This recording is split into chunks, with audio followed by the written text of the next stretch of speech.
টানা ৫ দিন broadband internet না থাকায় চট্টগ্রাম বন্দরে জাহাজের অবস্থানকাল বেড়েছে দ্বিগুণ।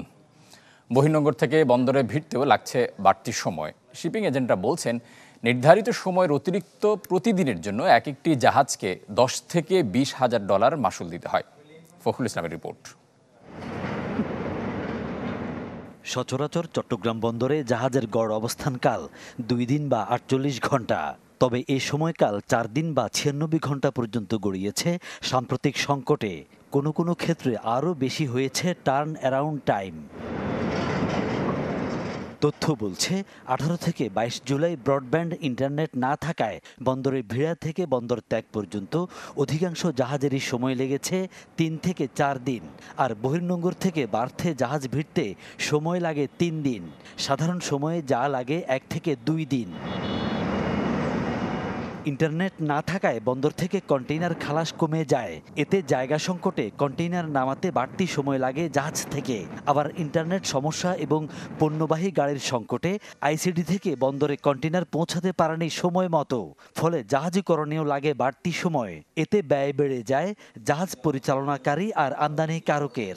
যেখানে আমার ৭২ ঘন্টা থাকার কথা সেখানে আমার থাকতে হচ্ছে এখানে ৯৬ ঘন্টা বা ১২০ ঘন্টা।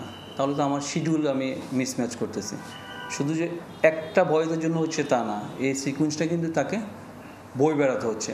এক্ষেত্রে সে দেখা যাচ্ছে যে শিডিউল রিকভারের জন্য কিছু পোর্ট তাকে আবার অমিট করতে হচ্ছে। তাহলে তারও কিন্তু সেখানে ব্যবসা চলে যাচ্ছে। আমরা লোকালি অনেক কিছুকে সলভ করতে পারি, কিন্তু ওই যে বললাম আবার আমাদের কিন্তু ঘুরে ফিরে কানেকশনটা হচ্ছে যে প্রিন্সিপালের সাথে। সুতরাং ওইটা যদি আপডেট করতে না পারি, ওইটাকে যদি আমি রেগুলারাইজ করতে না পারি, তাহলে কিন্তু এই দিকের কাজগুলো করা আমার জন্য খুব সহজ, মানে খুব বেশি কাজ দেবেন আর কি। রোববার চট্টগ্রাম বন্দরে কন্টেইনার ছিল প্রায় ৪২,০০০, যা স্বাভাবিক সময়ের চেয়ে ৬-৭ হাজার বেশি। কর্তৃপক্ষ বলছে পরিস্থিতি স্বাভাবিক করতে চলছে সর্বাত্মক চেষ্টা। ৪-৫ দিন আমাদের যে একটু কম সংখ্যক কন্টেইনার হ্যান্ডেল হয়েছিল, সেটা এখন আমরা কভার আপ করে যাচ্ছি। একটা ব্যাকলগ হয়েছিল, সেটা হয়তো কভার আপ করতে আমাদের ৫-৭ দিন সময় লাগতে পারে।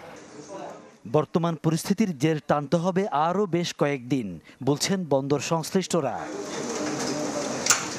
ফখরুল ইসলাম, চ্যানেল 24, চট্টগ্রাম।